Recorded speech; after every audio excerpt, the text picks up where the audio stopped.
Ja sam Sofija Boban. Pročitat ću vam ulomak iz knjige Matilda Roalda Dahla, koju je s engleskog na hrvatski prevela Ljiljana Šćurić. Čitateljica knjiga. Čudno je to s roditeljima.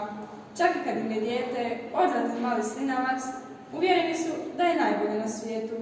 Neki roditelji odu i dalje. Toliko su zaslijepljeni ljubavlju da sami sebe uvjere kako im je dijete čisti genijalac. No, sve to i nije tako strašno. Ljudi su jednostavno takvi. Ali kada nama počnu propovijedati o tome kako je njihov nesnosni potomak pametan, poželimo povikati: vrećicu, brzo, povratit ću. Jadni učitelji vrlo često moraju slušati takve bljezgarije, ali oni se mogu osvetiti kad na kraju školske godine pišu izvješća o djeci. Da sam ja učitelj, smislio bih nešto doista papreno za razmažene klince. Vaš je sin Ivica, napisao bih: izgubljen slučaj. Iskreno se nadam da imate obiteljsko poduzeće u kojem ćete ga zaposliti, jer nitko ga drugi sigurno neće primiti.